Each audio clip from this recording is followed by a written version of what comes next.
그냥 뭐 담담한 것 같아요. 왜냐면 몽골 랠리를 여러 번 참가했고, 그리고 그걸 준비하기 위해서 아프리카 랠리하고 바하 랠리, 그리고 뭐 여러 랠리를 참가하면서 대회를 준비했기 때문에, 사실 어떻게 보면 지금 다카르 랠리 참가하는 거는 사실 뭐 그냥 담담한 것 같아요.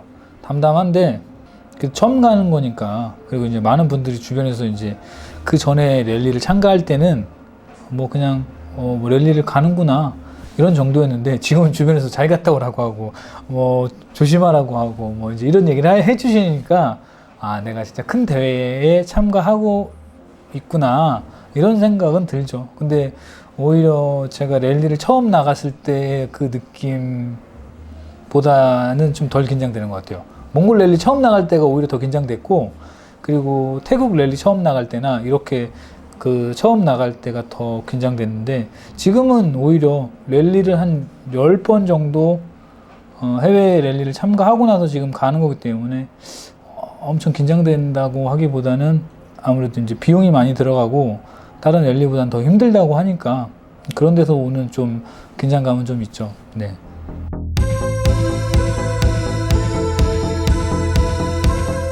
뭐 이제 메인 스폰서가 치킨집입니다. 치킨집. 제가 처갓집 양념치킨하고 인연이 된 거는 그 대전 충남 지사 대표이신 이재선 사장님께서 오프로드를 시작하시면서 저하고 인연이 돼가지고 처음 몽골 랠리를 같이 가셨어요. 2013년도에. 그러면서 이제 제가 계속 랠리 참가하고 하면서 다카르 랠리 가겠다고 하니까 이제 그때부터 이제 저를 계속 알고 이제 계셨으니까, 그러면서 자연스럽게 이제 그 대표님께서 가장 많은 후원을 해주셨죠. 2013년도 몽골 랠리를 완주하시고 나서 2014년도에 초대 GS 트로피 그 한국 선발전에서 그분 1등 하셨죠. 그러면서 지금 GS 트로피 대회에 이제 그 대회 준비나 국내에서 트레이닝하는 이런 많은 부분들이 있어서 그분이 정말 많은 후원을 하고 계세요. 순수하게.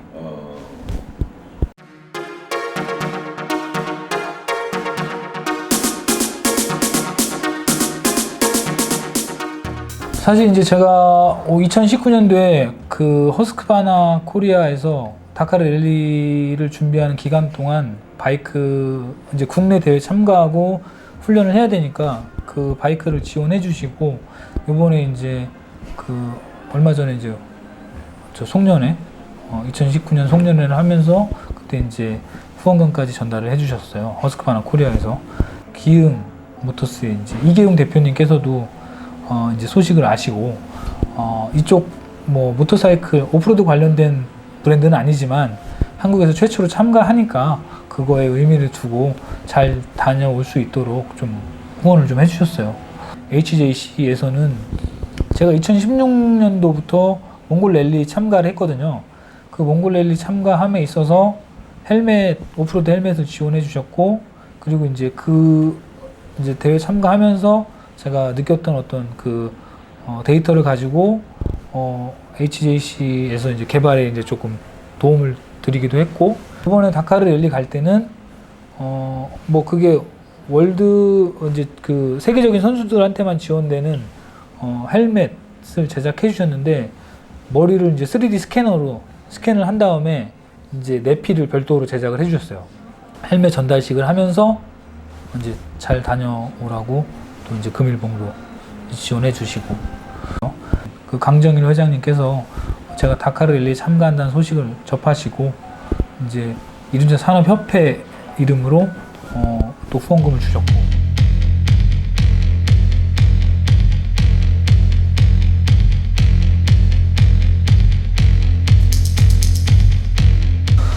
다카르 랠리 같은 경우에 이제 그 예전에 그 지금 챕터 3라고 하고 있는데, 처음에 대회가 시작될 때는 프랑스 파리에서 세네갈의 수도인 다카르까지 가는 경기였기 때문에 파리 다카르 랠리였어요, 명칭이. 그러다가 그 아프리카 쪽에서 테러가 발생하고 뭐 이제 이러다 보니까 거기가 코스가 폐쇄되고 남미로 옮겨지죠. 그러면서 이제 챕터 2라고 해가지고 남미로 옮겨졌고, 그 남미에서는 뭐 칠레, 뭐 페루, 그리고 뭐 아르헨티나를 이렇게 이제 왔다 갔다 하면서 볼리비아까지 포함되기도 했고, 그러니까 이제 3개국을 이렇게 지나가는 그런 경기도 했었고, 이제 가장 또 코스도 힘들고 험한 데를 타다 보니까 뭐 역대급이다라는, 매년마다 역대급이다라는 표현을 많이 했어요. 갑자기 뭐 폭우도 내려갖고 경기도 중단되고 뭐 이런 경우가 많았기 때문에. 근데 이제 지금 그런 남미 쪽에서 경기가 꾸준히 이루어지다가 사우디아라비아로 지금 요번에 이제 바뀌었죠. 그래서 사우디아라비아에서는 처음 지금 대회가 열리는 거기 때문에 이제 아무래도 이제 많은 라이더들이 좀 긴장을 하고 있죠. 처음 열리는 곳이기 때문에. 근데 이제 지금 가장 관전 포인트는 이제 워낙에 사막 구간이 많아졌어요. 기존의 그 코스보다.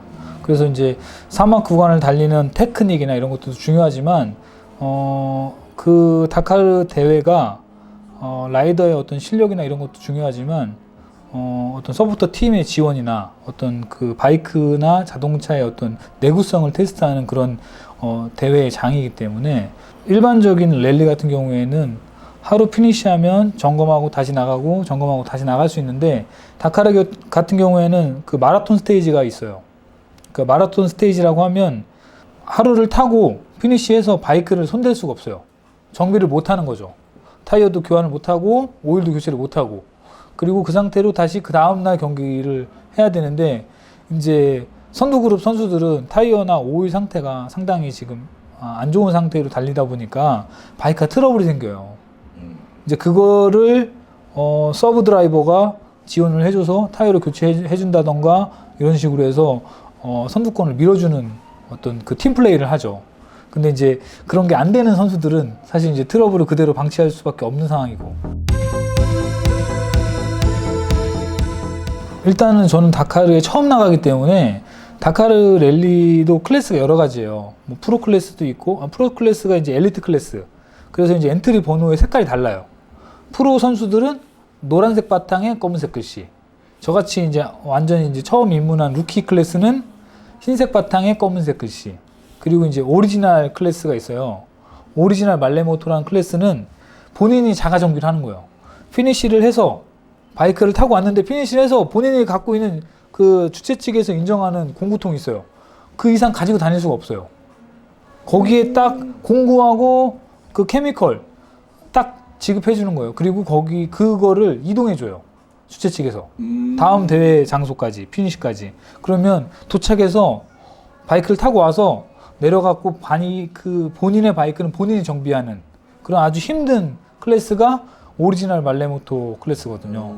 그래서 이제 클래스가 세분화되어 있어요. 한 3개, 4개 정도 세분화되어 있고, 저는 지금 처음 참가하기 때문에 무조건 루키 클래스, 신인전. 1등부터 지금 뭐 150번까지 엔트리 번호가 있는데, 제가 지금 130번입니다.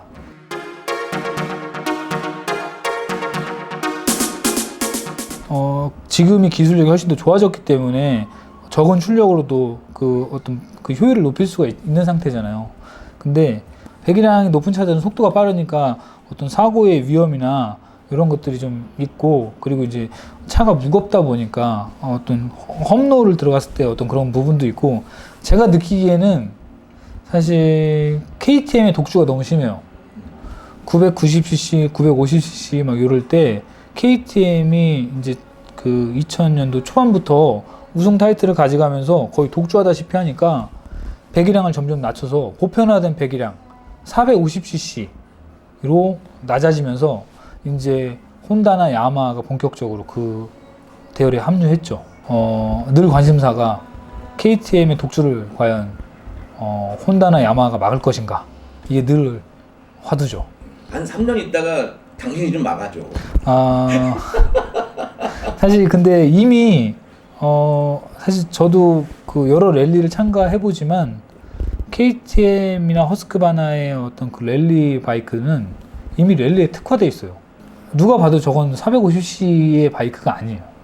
근데 일체 차들은 450cc를 베이스로 그걸 튜닝을 하다 보니까 아무래도 이제 좀 그냥 랠리로 세팅된 바이크하고는 차이가 많죠. 제가 타봐도 다른 바이크예요, 그냥. 지금 프로 선수들도 그 시판 모델을 튜닝해서 나가는 거기 때문에 실력이 돼도 끝에 가서는 바이크 때문에. 저는 허스크바나 웍스머신으로 가져갑니다.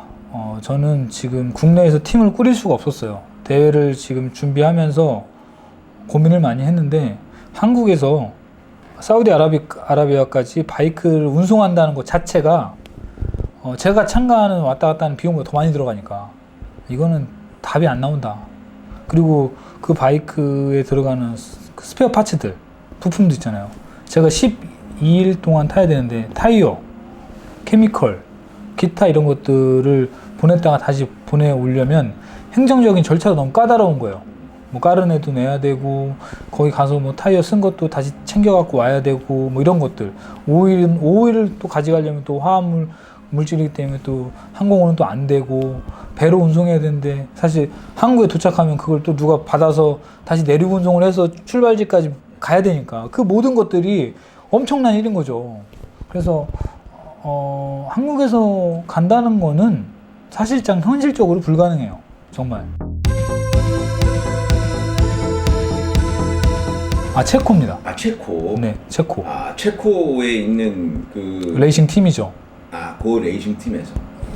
팀에 제가 이제 합류를 하는데 그 팀을 만난 것도 사실 굉장히 한 우연이 좀 있었어요. 왜냐하면 제가 다카르 랠리를 준비하겠다고 했을 때 그 팀을 알고 준비한 게 아니고 모르고 준비한 거예요.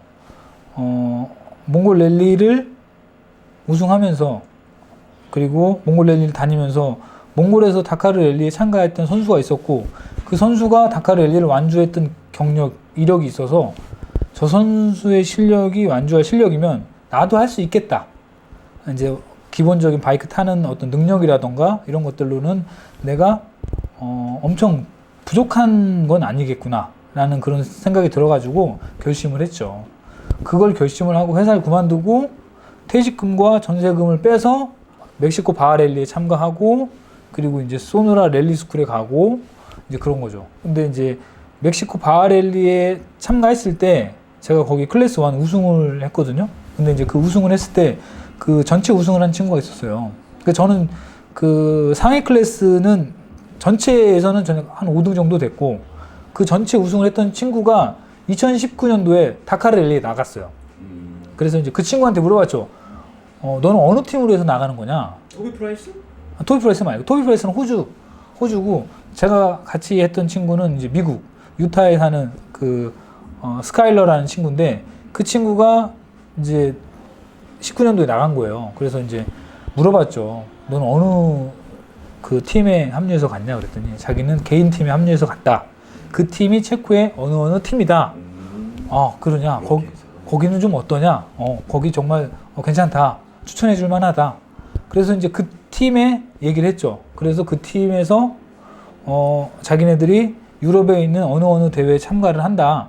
너도 참가하고 싶으면 와라. 합류해도 좋다. 라고 해서 아프리카에서 열리는 모로코 메르주가 랠리에 간 거예요.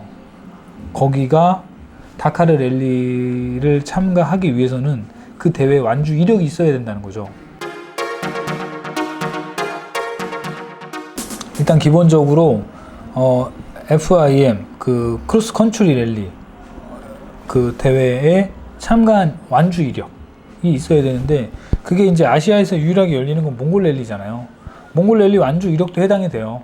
해당이 되는데 이제 조금 더 확실한 게 필요했던 거죠.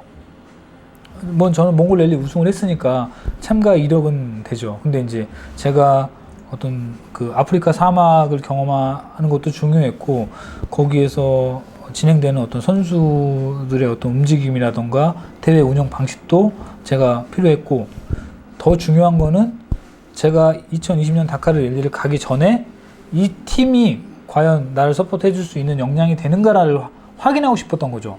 그래서 아프리카 랠리는 굉장히 필요했던 대회예요.